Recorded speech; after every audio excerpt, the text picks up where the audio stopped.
আজকে আমি ঢাকা থেকে আজকে সকালে আমি আসছি মূলত বরিশাল বিভাগীয় নতুন কুড়ি স্পোর্টসটা এটা উদ্বোধন করার জন্য, এবং আমি তখন চিন্তা করলাম শেরেবাংলা মেডিকেল কলেজ হাসপাতালে যাব এবং বিশেষ করে আমাদের যেসব বাচ্চারা হামে আক্রান্ত তাদের চিকিৎসার কী অবস্থা এটা একটু দেখব। তা আমি গেলাম উপরে, দোতলা এবং তিনতলায় দুইটা ফ্লোরে হামের জন্য ওখানে বেড আছে। কিন্তু আমি যে জিনিসটা দেখলাম সেটা হলো আমাদের এই মেডিকেল কলেজ হাসপাতালে হামের টোটাল হামের চিকিৎসা করার মতো টোটাল বেডের সংখ্যা এখানে হলো 70টা, এবং এই 70টা বেডে বর্তমানে ভর্তি আছে 675 জন। এই ফিগারটা মনে হয় গতকাল পর্যন্ত। তো এর সাথে আর 217 যোগ হবে, হ্যাঁ, তার মানে 875 জন। 70 হলো এর ক্যাপাসিটি এই হাসপাতালের, রোগী আসে 875 জন। তাহলে অকুপেন্সি রেট কত পার্সেন্ট? প্রায় 10 গুণ বেশি। অকুপেন্সি রেট হলো এখানে 1000%।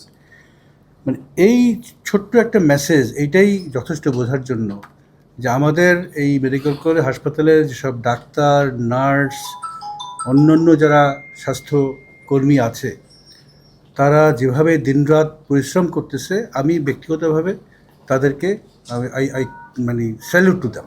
এটা একটা অসাধ্য সাধন তারা করতেছে। আমি অনেক মায়ের সাথে আলাপ করেছি, অনেকগুলো রোগী দেখেছি। আর একটা দর্শনীয় যে ব্যাপারটা, লক্ষণীয় ব্যাপার, সেটা হলো যে শিশুর হাম হওয়ার কথা না, যেমন 9 মাসের চাইতে নিচের বয়সের শিশুর তো হাম হওয়ার কথা না। একটা শিশুর কথা ছিল যে তার মায়ের বুকের দুধ খাবে 6 মাস বয়স পর্যন্ত, এবং বুকের দুধ থেকে তারা পর্যাপ্ত পরিমাণে অ্যান্টিবডি হামের বিরুদ্ধে প্রতিষেধক যেটা সেটা পাবে। কিন্তু বাস্তবে সেটা হচ্ছে না। এবং আমাদের এখানে যারা ডাক্তার সাহেব, ওনাদের অবজারভেশন, ওনারা আলাপ করে দেখেছে যে অনেক বাচ্চাই এরা ব্রেস্ট ফেড না, বুকের দুধ খাওয়ায় না, এদেরকে বটল ফিড করায়। হ্যাঁ, এইটা একটা, আমি বলবো যে এই হামের যে বর্তমান প্রাদুর্ভাব, এমনিতেই তো বিগত 2টা রাউন্ড টিকা দেওয়া হয় নাই, তার ফলে এই শিশুরা আনপ্রোটেক্টেড। প্লাস এই শিশুরা মায়ের কাছ থেকে তেমন কোনো অ্যান্টিবডি পায় নাই। প্লাস এই শিশুরা নিজেরাও মালনিউট্রিশনে ভুগতেছে। আমরা জানি যে মালনিউট্রিশনে যদি কোনো শিশু ভোগে, তখন তার যে কোনো ইনফেকশন হওয়ার সম্ভাবনা একটা সাধারণ শিশুর চাইতে অনেক বেশি। তো এতগুলো কম্বিনেশন, এই ফ্যাক্টরগুলো কম্বিনেশন হয়ে আজকে হামের প্রাদুর্ভাবটা এই পর্যায়ে চলে আসছে। আর একটা লক্ষণীয় ব্যাপার আমি আগেও বলেছি, সেটা হলো আমাদের দেশের যে হেলথ সিকিং বিহেভিয়ার, আমরা একেবারে চরম পর্যায়ে না যাওয়া পর্যন্ত ডাক্তারের শরণাপন্ন হই না।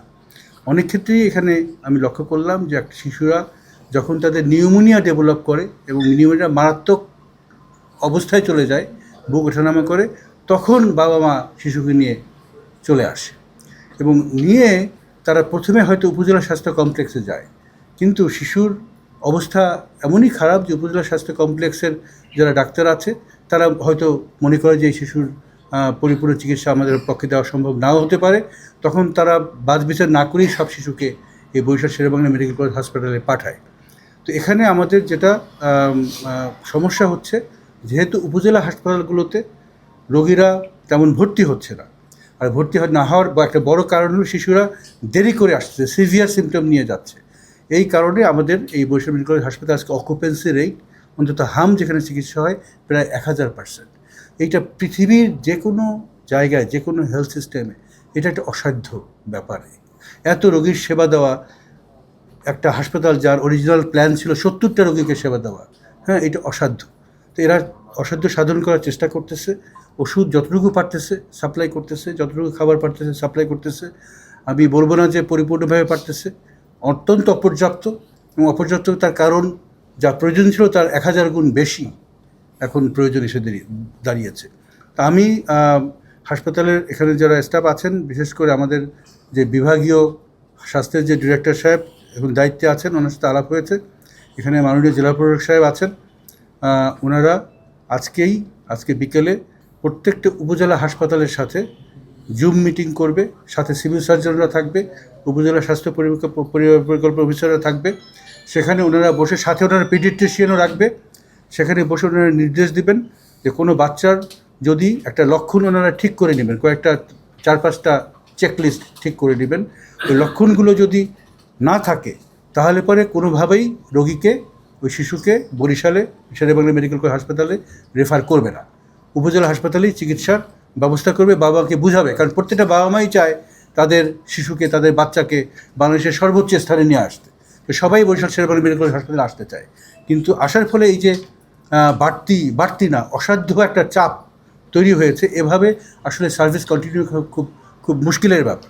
সুতরাং আজকে বিকেলে ওনারা নির্দেশ দেবেন যাতে উপজেলা হাসপাতালে ওদের যদি কোনো ক্যাপাসিটির সমস্যা থাকে এটাকে আরও জোরদার করা হয়, এবং যত রোগী এরপর থেকে আসবে একেবারে প্রয়োজন না হলে পরে তারা শেরেবাংলা মেডিকেল হাসপাতালে রেফার করবে না। তাতে করে হয়তো আমরা এই যে বর্তমান ক্রাউডিংয়ের চিত্রটা আছে এটা আমরা একটু কমাতে পারব।